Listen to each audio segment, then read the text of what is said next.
8월 우리 증시는 올 들어 두 번째로 마이너스 수익률을 기록하며 부진한 흐름을 나타냈습니다. FOMC에 대한 경계감과 미국 경기 둔화 리스크로 다음 달에도 박스권 장세가 이어질 것이란 관측이 증권가에서 제기되고 있습니다. 코스피가 다시 힘을 되찾는 것은 추석 이후가 될 것이란 전망이 나옵니다. 네, 증권부 정원우 기자와 증권가의 전망 분석해 보겠습니다. 정 기자, 8월은 결국 박스권으로 마무리되는 것 같네요. 네, 오늘 정 규장이 이제 1시간 남짓 좀 남았는데요. 별다른 반전 없이 8월 시장이 마무리가 될 것으로 보입니다. 지난 7월 31일 종가가 3,245.44였고 오늘 종가를 좀 봐야겠지만 8월 코스피는 한 1.6% 정도 마이너스 수익률을 기록할 것으로 예상이 되고요. 코스피의 월간 수익률로는 올해 들어서 3월에 이어 두 번째 마이너스 수익률을 기록하게 됩니다. 올해 누적 수익률은 지난달 말까지 이제 35%를 넘었었는데 이달 수익률이 좀 다소 후퇴하면서 연간 수익률은 33% 정도에 머물 것으로 보입니다.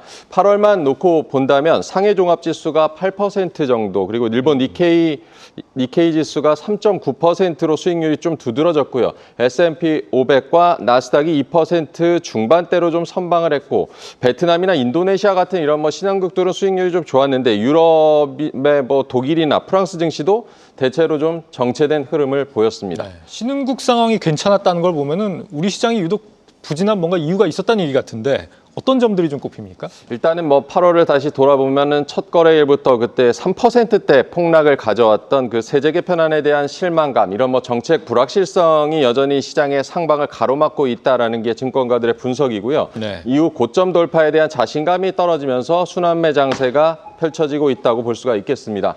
또 시장이 랠리를 펼칠 때 시장을 끌고 가는 주도주가 있어야 하는데 8월에는 주도주가 조정 압력에 번번이 노출되고 있다는 점도 증시 대응 난이도를 높이고 있다는 분석도 나왔습니다. 실제 시총 상위 종목들의 7월 말 종가와 어제 종가를 좀 비교를 해봤는데요. 15개 상위 종목 가운데 그동안 관세 리스크로 주가가 좀 짓눌려 있던 현대차와 기아, 합병으로 어제 급상승했던 HD현대 계열을 좀 제외하면 8월에는 시총 상위주 가운데 뚜렷하게 오른 종목을 찾아보기가 어려웠습니다. 시총 투톱 삼성전자와 SK하이닉스의 주가는 지금 횡보하고 있고요. 방산도 지금 수주 모멘텀 공백이 좀 길어지면서 대장주인 한화 에어로스페이스 같은 경우는 오늘 장중까지 더하면은 두 자릿수 마이너스 수익률을 기록할 것으로 보이고, 오늘 한화오션이 다소 오르고 있어서 조선이 좀 그나마 선방을 했지만 시장을 끌고 나갈 만한 주도주가 실종된 8월이라고 볼 수 있겠습니다. 네, 주도주가 없다 보니까 오른다고 따라붙으면 괜히 낭패를 보는 조변석계하는 시장 연출되는 중입니다. 투자자분들도 좀 지쳐가시는 것 같아요. 네, 그렇습니다. 코스피 이제 거래대금을 좀 봤는데요. 5월에는 169조 원, 그리고 6월에는 288조 원, 7월에는 298조 원으로 급격하게 이제 늘어났었는데 8월 들어서는 어제까지 이제 198조 원으로 뚝 떨어졌습니다. 오늘까지 하면 200조 원은 넘겠지만 한 달 새 이제 100조 원 가량 거래대금이 지금 줄어들었고요. 일평균으로 봐도 6월에는 15조 원에서 7월에 12.9조 원.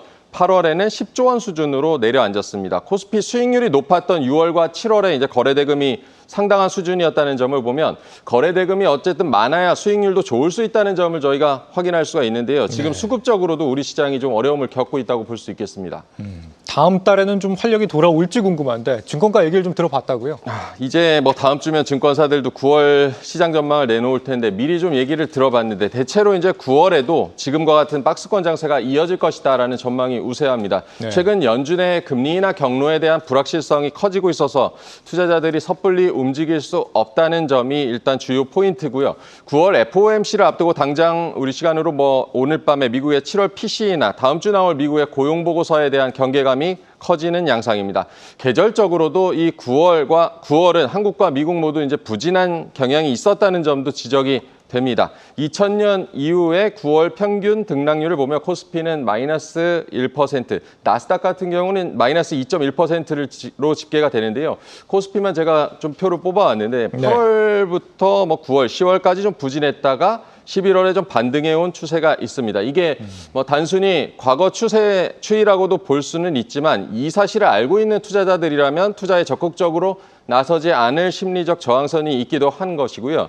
대내적으로는 이제 대주주 양도세 기준과 같은 이런 세제 개편에 대한 이슈가 9월에 본격 불거질 텐데 9월 국회와 맞물린 정책적 불확실성도 단기간 좀 해결되기 어렵다는 점에서 전문가들은 이제 추석이 지나고 연말께나 시장이 다시 힘을 낼 수 있다고 보고 있습니다. 네. 우리 정원우 기자 반가워하는 시청자분들 굉장히 많이 계신데 다음 주에는 좀 자주 볼 수 있으면 좋겠습니다. 네, 정원우 기자였습니다.